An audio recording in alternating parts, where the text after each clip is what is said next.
And welcome to the Tata Power Q3FY24 earnings conference call. As a reminder, all participant lines will be in the listen-only mode. There will be an opportunity for you to ask questions after the presentation concludes. Should you need assistance during this conference, please signal an operator by pressing star and then 0 on your touchtone phone. Please note that this conference is being recorded. I now hand the conference over to Dr. Praveer Sinha, MD and CEO of Tata Power. Thank you, and over to you, sir. Thanks, Robin. Good evening to everyone, and thanks for joining the Q3FY24 analyst call. I am joined today by my colleagues, Sanjeev Churiwala, CFO, Mr. J.B. Patil, Financial Controller, Mr. Kasturi, and Rajesh Lachani from the Investor Relations, and other team members from the finance team. We have already shared the details with you, but just for the benefit of everyone, there are a couple of issues I thought I would bring to everyone's notice. One is that the power demand in the country has grown at a very fast pace. We have seen a nearly 10% demand surge in the last quarter, and during the last 9 months also, the growth has been nearly 9 to 10%.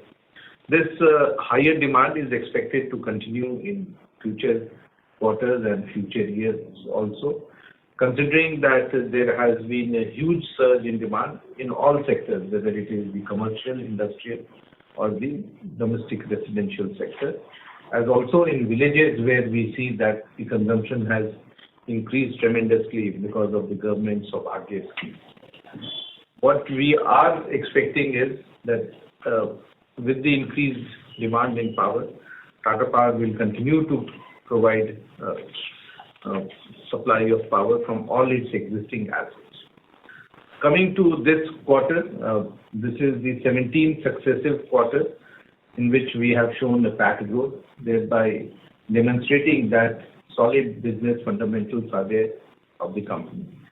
And this is especially heartening because majority of the profits have come from the core businesses, unlike previous years when we used to get large quantum of profit from our non-core business, especially the coal business. This quarter we have a PAT of 1,076 crore, which is nearly 2% higher than the last quarter. And similarly, our EBITDA has increased by 15% to 3,250 crores. On a 9-month basis, our EBITDA has jumped by nearly 34% to reach an all-time high of 9,342 crores. Similarly, our adjusted PAT before exceptional items has gone up by 4% for the 9 months to 3,000 crores. And this is on back of robust performance by all our core businesses, including generation, transmission, distribution, renewable, and also some of the newer areas that we have gone into in EV charging, as also in the rooftop solar. While we make huge progress in our various businesses, our commitment to net zero continues to be there, and we will become net zero by 2025, which as a utility we were the first one in the country to announce. During this quarter, our renewable business commissioned 72 megawatt of renewable capacity and 343 megawatt of capacity in our utility scale projects in last 9 months. And with our green portfolio and clean portfolio becoming nearly 5,600 megawatts. This, of course, includes our hydro, thereby accounting nearly 39% of our capacity being in the clean generation capacity area. We have one number of projects during this quarter, namely the 1316 megawatt of RTC project. And this is the first RTC project that we have won from SJVN, which is a combination of solar, wind, and battery storage.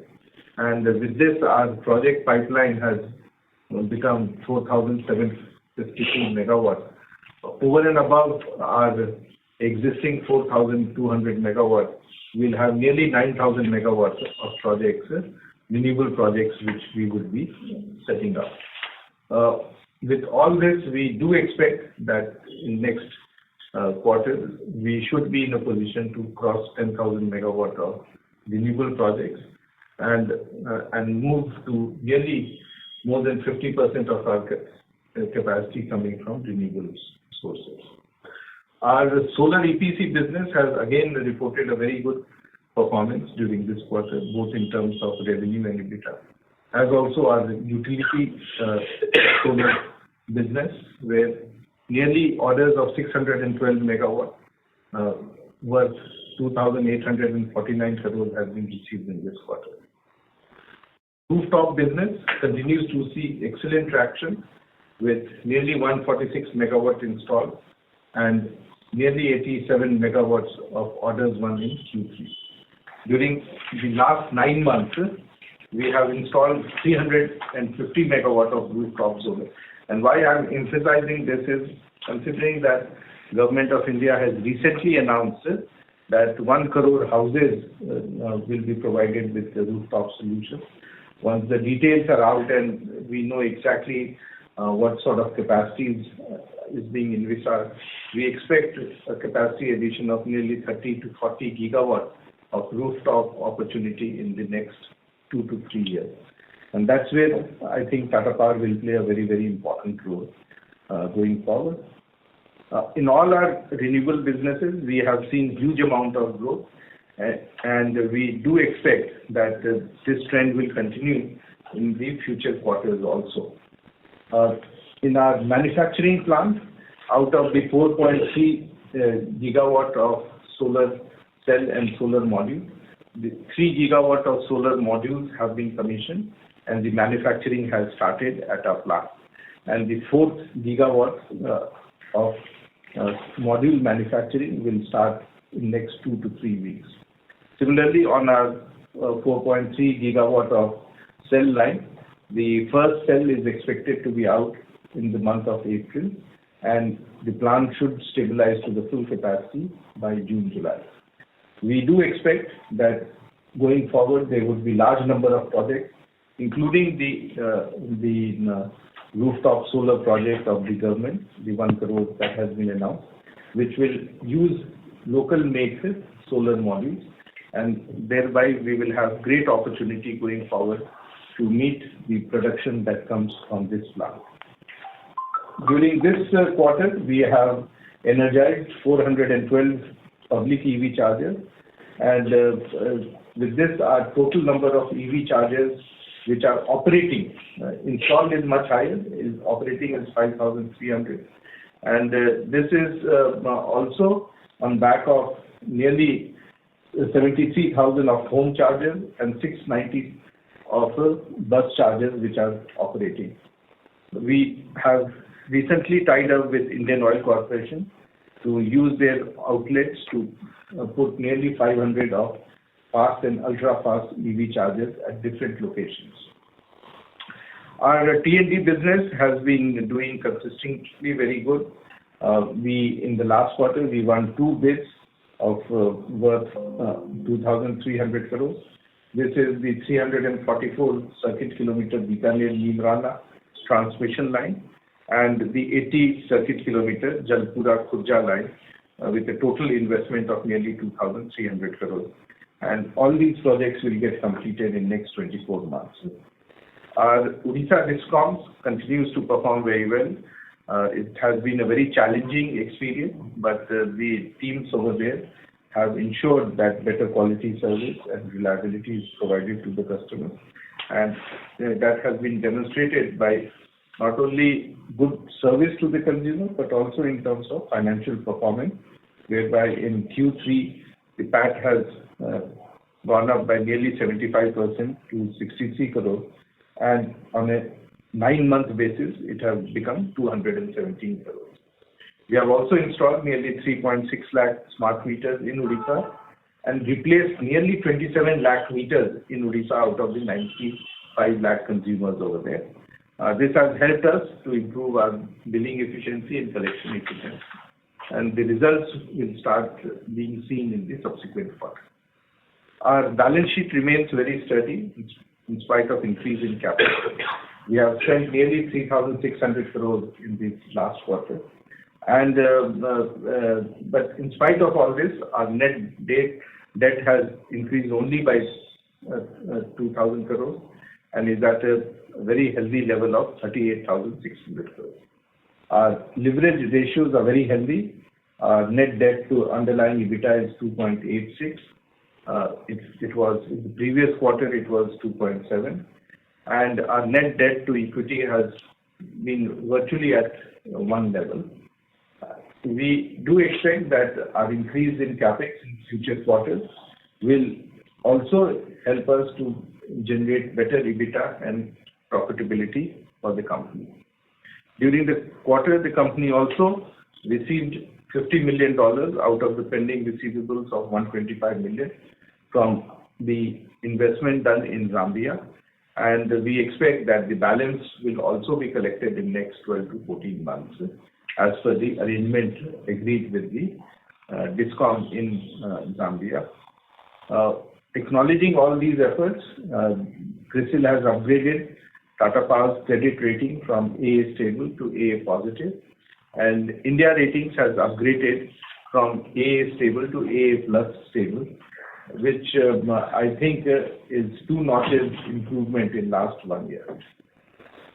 As Tata Power continues to move forward with better performance and consistent performance, we do expect that our new investments, which is in our renewable business, transmission and distribution, as also the pumped hydro project, which will start in later part of this year, will start showing much better, consistent and a stable performance for the company in the future years. I thank you all for all your support, and this is especially required considering that Tata Power crossed the market cap of 1 lakh crore a few days back and continues to improve its performance going forward. I believe that all our existing operations will continue to do well in future, and we look forward for your continued support. I will now ask Darwin to open the floor for question and answer. Thank you very much. We will now begin the question and answer session. Anyone who wishes to ask a question may press star and 1 on their touchtone telephone. If you wish to withdraw yourself from the question queue, you may press star and 2. Participants are requested to use handsets while asking a question. Ladies and gentlemen, we will wait for a moment while the question queue assembles.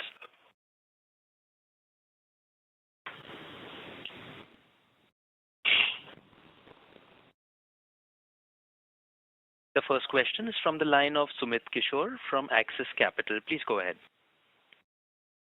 Good evening, sir. Thanks for the opportunity. My first question is, over the past 1 year, Tata Power has commissioned about 353 megawatt of RE capacity.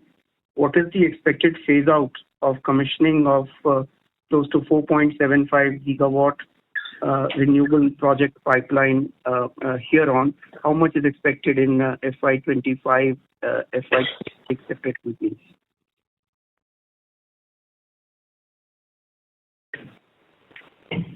Yeah, thanks, Sumit. This is Sanjeev Churiwala, CFO here. As you rightly said, when we look at our YTD commissioning is 353. Normally, we do a big commissioning towards year end. So the last quarter is supposed to be a big quarter for us, where we would expect another 250 to 300 megawatt of commissioning happening. But looking at our current bid, which is in the pipeline, while we are still working on our overall strategy, but looking at our date of commissioning in 25, we could commission anything between 1.5 gigawatt to 2 gigawatt, maybe closer to 2 gigawatt. And in the subsequent years from the existing pipeline, another 2 gigawatt plus will get commissioned. As you would have seen, the numbers as of now is smaller. That's because it was a strategic decision that we took many months back, given the very high sales and module prices, to defer some of the projects. so that the cells and module prices could bounce back to normalcy. Luckily, that strategy has worked, and as you are aware, that the prices of cells and modules have come down, and to that extent, we are back in profits in many of these projects that we are executing now. Sure. So related question now, with the cell and module prices having collapsed, and you are at the brink of commissioning your expanded cell and module capacity. Would it make sense to use this output for utility scale projects in India at present without implementation of ALMM? And what are the margins that you could expect to make on the manufacturing side in FY25 as you ramp up your manufacturing capacity? So, as you are aware, that the ALMM will kick in from 1st April. So, many of the projects where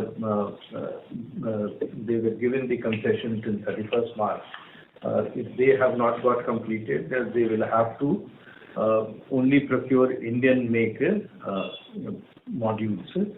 So that's where our benefit is there, though the international prices have crashed. But I do expect that with this condition, and also the new opportunity of 1 crore houses, which will have only domestic make modules, we'll have a great opportunity. In fact, there is now huge demand that we are seeing from various of the CPSUs and various of the other procurers who want to set up projects in the next financial year that they would like to tie up on a long-term basis from us. So we don't expect that we will have any challenge in supplying modules from our factory, and our margins to that extent will be quite protected. Okay. So would it be reasonable to expect margins closer to 15% in manufacturing of cell plus module, or is it early to talk about that? Well, I would always expect more than that. Okay. Finally, a question on your, the line that we see on your cluster summary, cluster-wise summary. Has there been significant improvement in Tata projects in Q3 on a year-on-year basis, or even quarter-on-quarter, which is driving some improvement in this quarter? Yeah, the Tata projects has made profit in last quarter, and this is the second quarter in which they have made profits. So last 2 quarters they have made profit, and Tata projects will surprise you going forward, because all the projects where they had to make provision for the under recovery or losses has been completed, and hereafter it is only profit making that will happen in Tata projects. Sure. Has it been a significant increase in profit from Tata projects in this quarter? If you could give us the absolute numbers, maybe Sanjeev? Yeah, thanks. No, I think the way to look at it, a significant reduction in the losses. So, if I look at the 9 months operations, what I had as the losses last year versus the profit I have, the difference is almost close to 220 crores. I think to that extent, Tata projects have come a long way. The last 2 quarters, we are starting to see the profits coming in, and with the kind of current working that is happening there, I think it's on a transformational path. Excellent. Thank you. Thank you so much, and wish Tata Power all the best. Thank you. Thank you.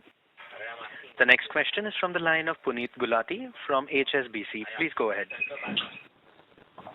Yeah, thank you so much, and congrats on good numbers. My question is with respect to the future commissioning for Tata Power Renewables. Since ALMM will come in place, what kind of module price do you expect post 31st March 2024?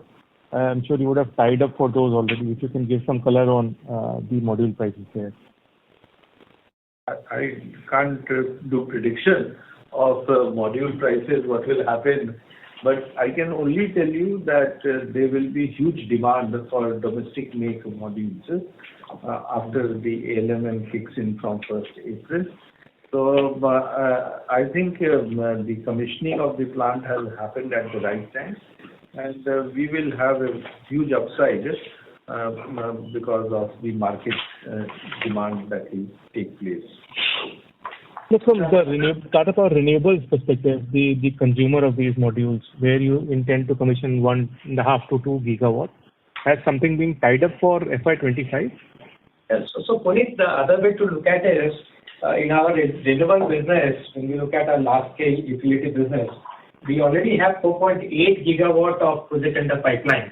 So significant, and this pipeline consists of all the various bids that we have won. So when we look at the sales of the module prices considered in the bid versus our cost, we will definitely have margins over there. So we're not immediately concerned as to how the market will behave. For the fact, couple of things will have to be kind of taken into consideration. A, the BCD of the cells and the modules will continue. To that extent, the price parity will continue to happen in spite of the Chinese cells and module prices dropping in, number one. Number two, as you're aware, most of the cells and manufacturing facility have been put on the backing of the PLI and the state incentives, right? So that will also count when we're looking at our returns. So I think we're in a very good position that we have commissioned a part of our modules. We already have a healthy pipeline of projects coming in. We have the productions of the BCDs there, and as well as the incentive putting together. So I think at least we don't see a concern going forward. But you never know what happens after 1 year, 2 years. But definitely our pipeline is quite healthy as of now. Understood. That's helpful. And if you can comment on, what is the progress in pump storage? Have you placed orders for equipment, etc.? The pump storage, as we had announced in the 28th November, we are completing the feasibility and getting into the progress. Any pump storage would take easily 4 to 5 years to get commissioned. And hence, at the moment, we're trying to tie up with various things. At the right time, when we have the proper approval from the board, we'll be coming back to you with more details. Understood. Lastly, transmission projects also, you've once again started an initiative towards bidding for that. How is the competitive intensity there, if you can give some color, and what kind of IRRs are you aiming for there? I think the way we look at the transmission business, 50% of the bids on the market presently is still with PPGCL. And then the overall private sector market share is close to about 10%. We have recently won 2 bids, and I think we continue to work on further bids coming in, because as and when you develop a portfolio of bids, you are in a position to kind of dictate better pricing in the marketplace from your vendors and suppliers. And of course, we want to ensure that we are getting a good competitive returns on these bids, and without that, we're not bidding. Okay, that's helpful. Thank you, and I'll come back in the queue again. Thank you. Thank you. The next question is from the line of Subhadip Mitra from Nuvama. Please go ahead. Good evening, and thank you for the opportunity. My first question is with regard to the captive solar module manufacturing. Given that you're looking at setting up, let's say, roughly about 2 gigawatts of capacity every year, is it right to assume that you would be looking at roughly 50% of module sales for your captive usage, and the balance 50 would go to the external market, be it rooftops or otherwise? So when we are talking about 2 gigawatt of our own rooftop, of our own utility scale, we also would be doing third-party EPC, and there would be some quantity that would go. Similarly, we are already doing something like 300 plus megawatt of rooftop, which we expect to increase to 500. I also mentioned to you that now that the big opportunity has come of 1 crore houses to be provided with rooftop solar. So I think we have huge opportunity both to supply within the country and also maybe supply some quantity outside the country. So we'll have to see what sort of market opportunities are there and what sort of prices and returns we are seeing. And we will take a call based on the market requirement. Understood. Secondly, on the transmission side, given that there is such a large opportunity opening up over there, is there any target you have in mind as to an X percentage market share or X quantum of projects that you would like to keep on winning every year in transmission? We don't look at investments on those principles of market share. What we are more interested in what sort of returns we can get from these projects. So we don't want to just for the sake of market share or just for winning projects, take any project at any margin. So for us, if it is not meeting the threshold of returns, we would not take such projects. So opportunities are phenomenal, whether it is in transmission or renewable, or it is in any of the other areas that we are seeing. But for us, the guiding principle will be what sort of return is there and what sort of risk and reward are there. Understood, sir. And what is the ideal threshold for returns that you typically look at? Very difficult to say, but you have seen how we have been in a regulated business. Anything above that is the minimum that we would expect. Understood. So lastly, I will refer to slide number 41 of your presentation, where you've given the 9-month breakup of the income, EBITDA, and PAT, and cluster-wise. So firstly, thank you very much. This is very helpful for us to understand it in detail. Secondly, just wanted to understand the last line over there, which is the other segment that includes Tata Projects, Nelco, and other eliminations. What at least we are able to decipher is that out of the overall hit that has come from the coal front, maybe there's 1,000-1,200 crore kind of a hit that's coming over there. So while the renewables and the transmission pieces have all contributed maybe 300 crores and offset that hit, there is a large benefit that is coming from that other piece, almost about 1,000 odd crores. And maybe 225 crores of that is Tata Projects, as you mentioned. If you can throw some more light on this, because that's a very large piece of difference.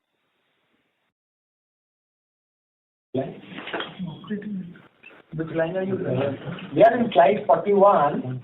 Are you referring to the line which is others, T&D, including TPADL, TPCL, and elimination? I'm referring to the fourth line from the bottom, others including Tata Projects, Nelco, and intercluster eliminations. So the YTD FY24 number is negative 413, and the YTD FY23 number is negative 1426. That's 1,000 crore gap over there. Yeah. So let me explain you. This is basically the dividends that we receive from various associates and joint venture company. But yes, to that extent, this will also include dividend from our coal mines, which we are not spelling out specifically out here. But what you can see is on a YTD basis, to that extent, it is lower by 1,000 crore, and that has been fully mitigated from income from the core businesses, which is coming from our renewables, T&D, transmission, and our distribution businesses. Okay, probably I'll take this offline with Rajesh. That's it Yes. from my side. Thank you so much. Sure. Thank you. The next question is from the line of Sudhanshu Bansal from JM Financial. Please go ahead. Yeah, congratulations, sir, for the good set of numbers. How do you see the trajectory of coal prices and power demand for next 2 to 3 years? Secondly, any color on the Mundra PPA will be very helpful, sir. So on the power demand, I think you have seen last 2 years, the CAGR has been 10%, and I do expect that this sort of demand will continue in the subsequent years also. As far as the Mundra is concerned, the plant is operating under Section 11, and this is applicable up to 30th of June.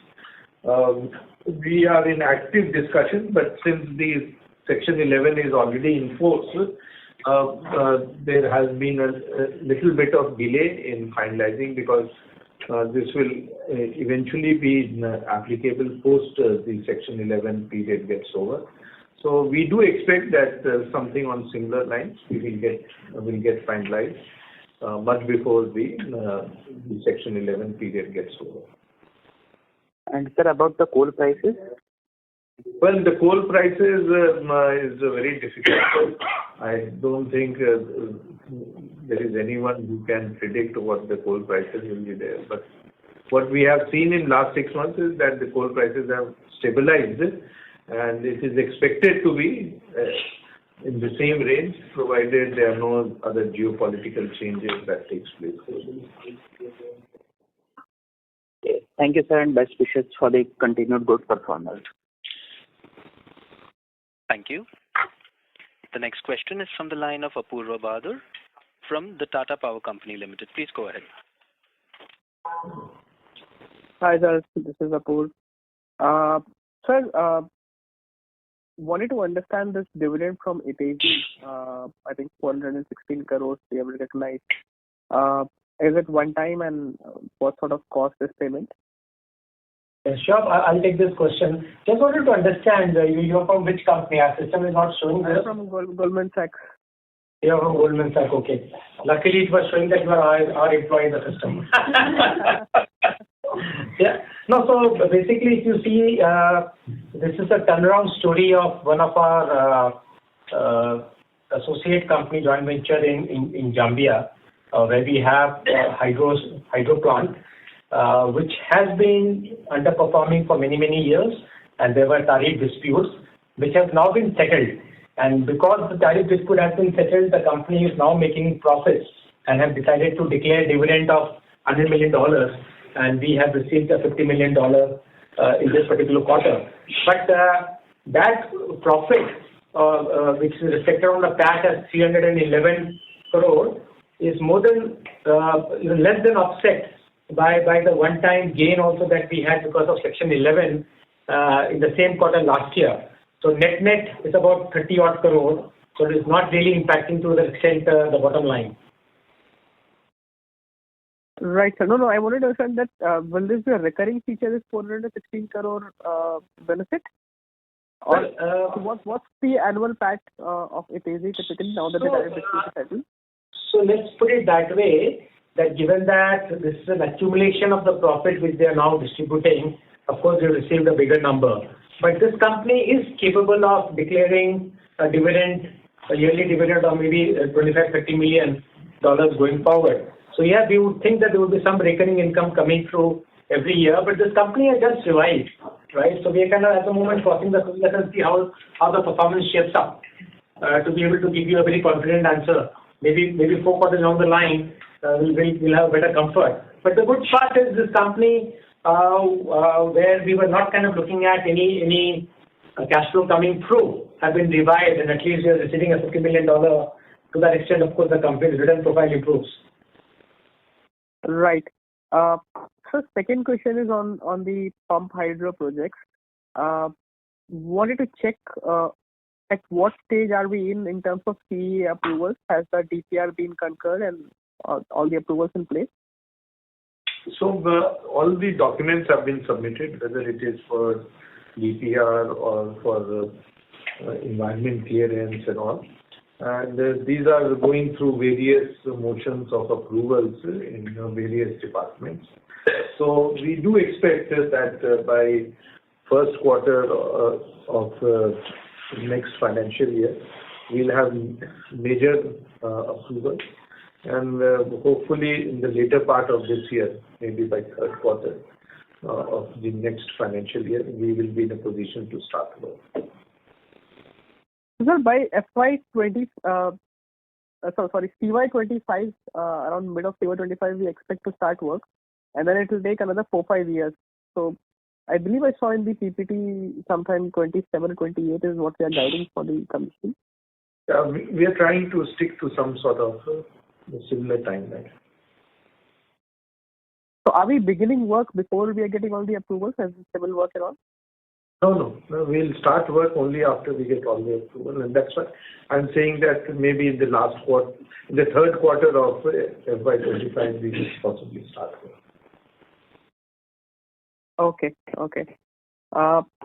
Sir, and for these pump storage projects, how much of capacity is tied up for group captives with the Tata Group?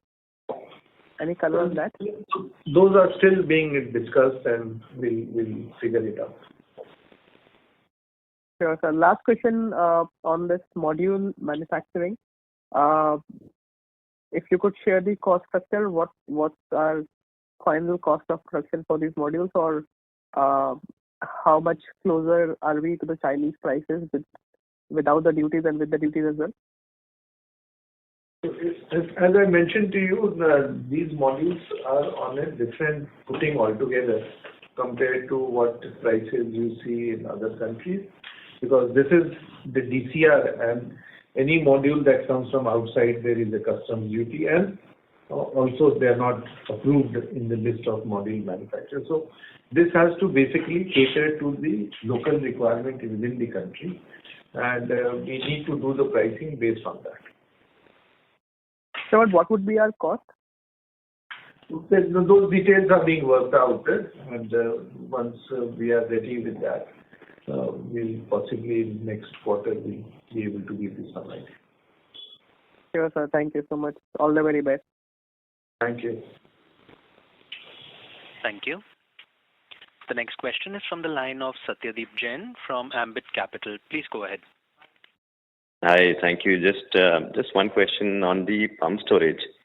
If you are close to starting construction in the next few quarters, and let's say if you don't sign up the capacity before you start construction, as you look at financing, I understood previously banks were somewhat unwilling to lend to untied RE capacity. Is that for pump storage, if you do start construction before tying up, raising finance, is there any challenge on that front? Just wanted to understand how do banks lend on these projects? So what we are seeing is that there is a huge amount of bids which are coming up.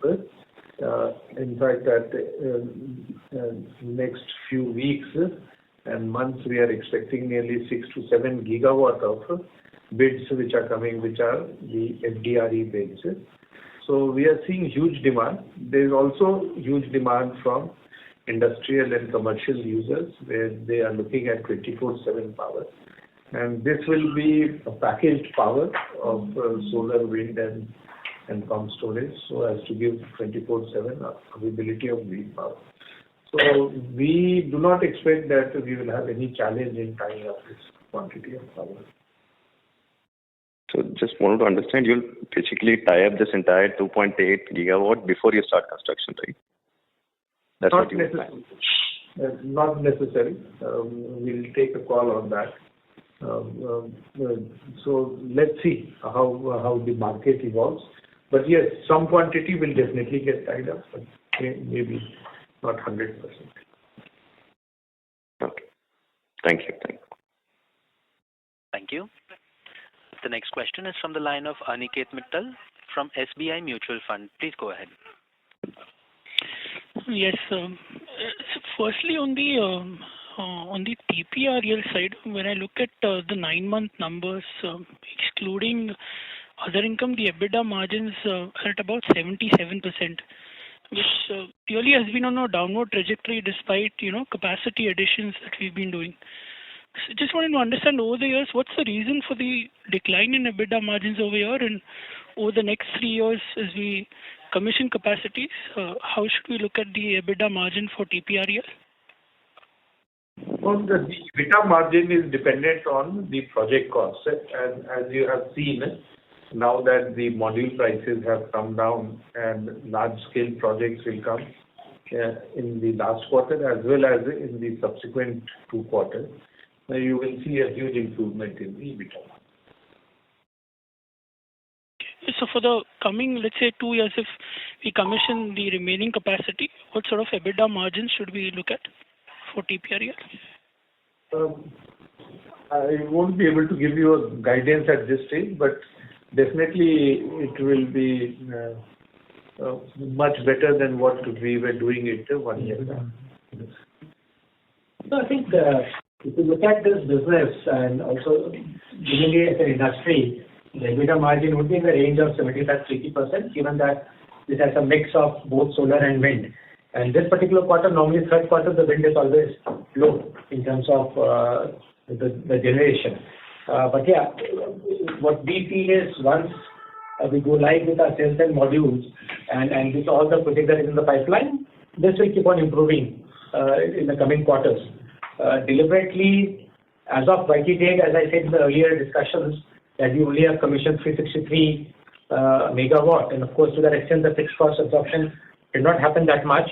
But in the coming quarter, we will have further commissioning happening, and the bigger commissioning will happen in the first 2 quarters of the next year. So you will see sequentially the improvement coming in. Okay. And in terms of commissioning, I think you mentioned 1.5 to 2 gigawatts for FY25. How much would come in FY26? Given a current bid pipeline and the COD commissioning, definitely as of now, we would expect another 2 gigawatts to come in. And if we are able to win something more in the coming quarters, this can go up to 3 gigawatts. But yes, definitely 2 gigawatts is for sure that we will be commissioning in 26 also. Okay. And on a medium to long-term basis, what's the optimal capital structure that you're looking for in terms of, let's say, the debt to equity or debt to EBITDA? It's a very complicated answer because, again, you have to think about whether you're looking at a console level, are you looking at the specific platform level? Because at a platform level, when you look at sorry? At a consolidated level? Yes, at a console level, presently our debt to equity is about 1 time, right? And with all our plannings, we don't think that will go anything beyond 1.5 to 2 times in the near future, right? But at the entity levels where we plan the bids, the ratios will be different. But finally, what we do intend to ensure that with all our non-core that we keep on selling from time to time, equity raise if at all that has to happen, we keep our debt to equity definitely below 2. Okay, fair. Lastly, in the 4.8 gigawatt of under construction projects, how much of it is wind? We will have to call that out if you know that. That number is there. It's there. I'll get some slide. Slide number? Slide number 9. Yeah. If you could go to slide number 9, you will have the breakup of that. Slide number 9. Yeah, you can have a look at it. Okay. Fair. Thank you. Sorry, this slide actually includes hybrid as well, right? Which would also have a wind component in it. Yeah. Yeah. So if I were to take the wind component in the hybrid as well, I just want to understand how many wind capacity of wind that you have under construction right now, including the component in hybrid. So we'll be able to share that with you. We'll give you that. So. Yeah. But I think it's better to look at it, when we are bidding for solar separately and for wind separately. But when we bid for the hybrid and also for the RTCs, it's a various combination that we need to do for solar, wind, and battery, right? So unless we'll have to look at it in that sense and as a combined sense, because the installed capacity and the PPA capacity will also differ. So my urge to all of you would be not to break up that, otherwise it will become more and more complicated. Okay, I'll probably look to get that offline. Yeah, thank you. Yeah. Those are my questions. Yeah. Thank you. The next question is from the line of Anuj Upadhyay from Investec. Please go ahead. Yeah, hi. Thanks for the opportunity. Sir, first question relates to your standalone business. So the decline in profitability, is it purely because of lower dividend income or there's some other factor as well? Because our sense was the Mundra under recovery would have gone significantly due to Section 11. But in spite of that, the profit is down to nearly 1/3. Yeah, so basically the profits that we get from our coal mines have significantly come down, and that is what is contributing to a lower standalone. But for us, it's always looking at the consolidated picture. Okay. And your margins across the EPC continue to remain quite volatile. This quarter, we are back to close to 5% kind of a margin. Last quarter, probably you have given a guidance that a low margin order book is more or less been, the execution has been complete. So now we would be executing projects where margins are relatively at closer to a double digit or somewhere in the range of 7 to 9%. So any comment on that, sir? You're talking about the EPC margin? Yeah, EPC one. Yeah. So the EPC margin, our targeted margin is close to 5%. But as you're right, the market have been very, very volatile, especially because of the commodity prices, FX, sales, modules. It is now stabilizing, and we think with the current bidding pipeline, we can still targeting that 5% kind of EPC margins. So this applies even to our current order backlog, order book. Over there as well, we are targeting close to 5 to 6% kind of an EPC margin. We're talking about PAT margin of 5% on the EPC business, that's correct. But of course, that is what we're targeting it. It could be a little higher or lower depending upon how things move. But, when we do a particular bidding, we kind of target a EPC margin of 5%. Okay. And any possibilities, sir, where Mundra can participate in the open market? Currently, whatever selling has been happening, I believe it's under the Section 11. But any possibility where you can participate in the merchant market, provided we are venturing into a scenario where the country could say the deficit going ahead? I think Mundra today is operating at full capacity, and all the procurers are taking because it's a very efficient plant. And if they don't buy from Mundra, then they will have to buy from the market at a much higher price. So none of the procurers are ready to leave the opportunity to schedule power from this plant. So I don't think we will have an opportunity to sell outside the procurers. But in case they don't take the power, then of course we have the freedom to sell in the open market. Okay. And lastly, can you just mention the offtake price for Mundra? Like what is the generation cost and what price they are selling to consumers? It's there in the schedule. Gujarat SLDC releases the on a daily basis the merit order. I can check and let you know. Yeah, and also I think it's basically a cost plus markup for us. So to the extent what matters to us is the pecking order, so that all the procurers can take our power. Beyond that, I think the cost doesn't matter because it's still under Section 11 for us. No, fine. Just wanted to get a sense, if at all we get an opportunity in the open market, and what could be our cost and the spread on the merchant rate. It's available. We can provide you separately, but it will not actually serve a purpose because it's all cost plus markup. So, depending upon the coal prices and other things, it will just move up and down. So it's kind of an arithmetical formula. Sure. Thanks, sir. Thanks for it. Thank you. Thank you. The next question is from the line of Puneet Gulati from HSBC. Please go ahead.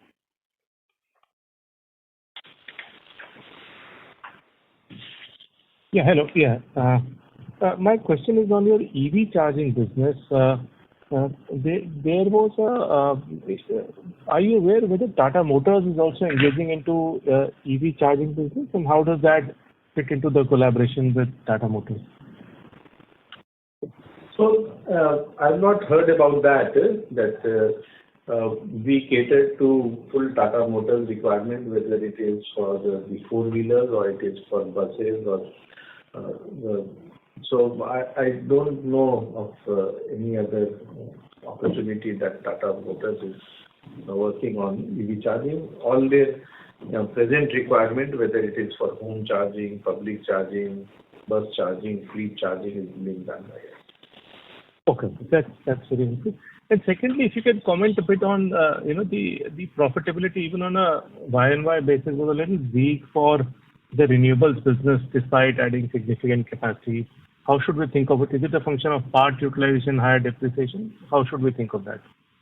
So what happens, as Sanjeev mentioned, that it's very difficult to do on a quarter-to-quarter basis because there are certain periods in the year, in certain quarters, when you have better radiation and you have better solar generation. Similarly, there are certain periods during which you have better wind speeds and better wind generation. So I think you need to do it on a 12-month basis rather than just trying to do on a quarter-to-quarter basis.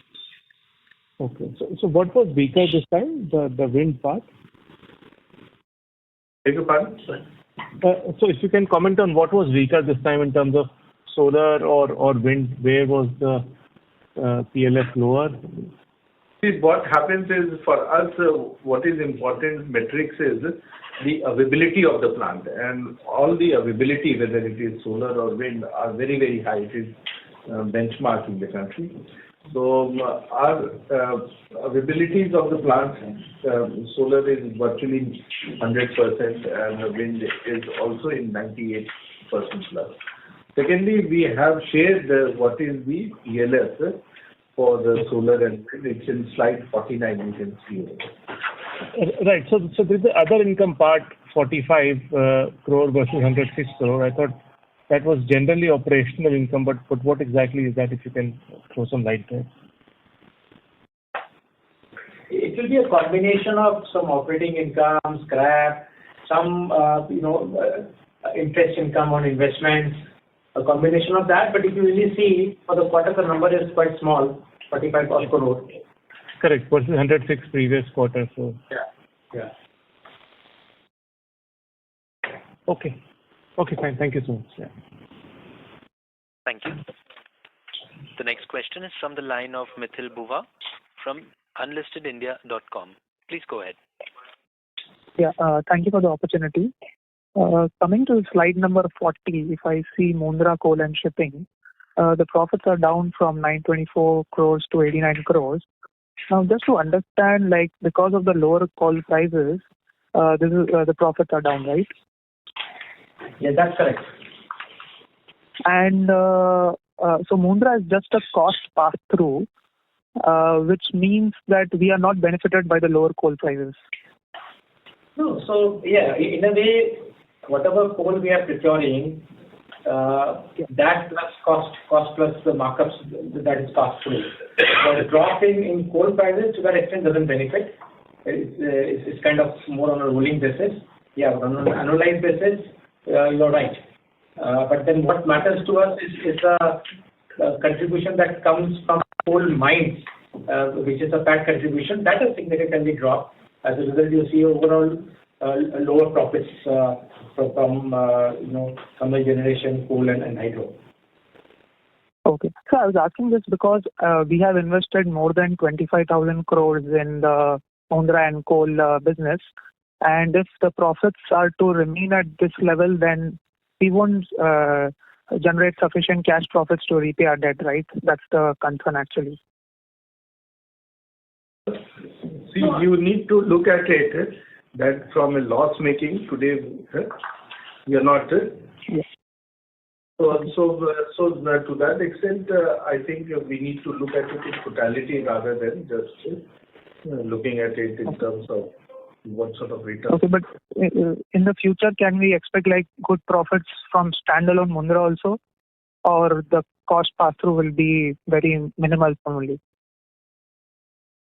Like in today's scenario, when we have Section 11, it's cost neutral. So whatever is the actual cost of generation is getting paid to you. In future, based on what sort of the SPA we enter with them, we will have to see what sort of returns this business is able to get. And to your question, if I add, there are two approaches. A, when you look at the PAT contribution coming from the coal mines, that is separate. Yeah. But on top of that, you also get the dividends, right, which on a console basis get netted off. But when I look at the cash flow, a significant cash flow comes from the dividend perspective. Okay. So my second question is, like, the management has guided that the revenue will double in the next 3 years to around 1 lakh crores. Can you just give a brief on where the revenue is going to rise actually? Because in the last 3 years, the revenue has risen only in the Odisha discoms mainly. So can you just give a brief of where the revenue is going to rise in the next 3 years? I think the presentation that we had made in the analyst meet, if you see that, it will give you a very good idea that where we are putting the capex and where the growth will come. So I think it is a direct correlation to that. I think part of the question we tried to answer in our renewable pipeline itself. We're talking about 2 gigawatt of commissioning happening next year and more than 2 gigawatt happening in 26. So currently we are at 4, and then that 4 itself, we are talking about 9 in the next 3 years' time, right? So I think to that extent, that will contribute a big profit. Plus, I think the new manufacturing also we spoke about, the commissioning of the cells and modules, that will also start contributing towards profit. The opportunity in rooftop solar is big for us. We'll also look at that. So I think it is a well thought through strategy in terms of looking at where we want to reach in our aspiration 3 years down the line, and we're tracking on that. So, thank you, sir. Wish you all the best. Thank you. Thank you. Ladies and gentlemen, we will take that as the last question. I would now like to hand the conference over to Dr. Praveer Sinha for closing comments. Over to you, sir. Thank you to everyone for joining in the call. And in case you have any further queries, you can connect with our investor relation team, and we'll be more than happy to share with you. The presentations have been made quite detailed, but if there is any further improvement that you would like in this presentation or any more details, please connect with us, and I'm sure with your support, we have been able to get a market cap of more than 1 lakh crore, and we are now looking for next milestones, and I'm sure you will support us in this direction. Thank you, everyone, and take care and good night. Thank you. On behalf of the Tata Power Company Limited, that concludes this conference. Thank you all for joining us. You may now disconnect your lines. Yeah.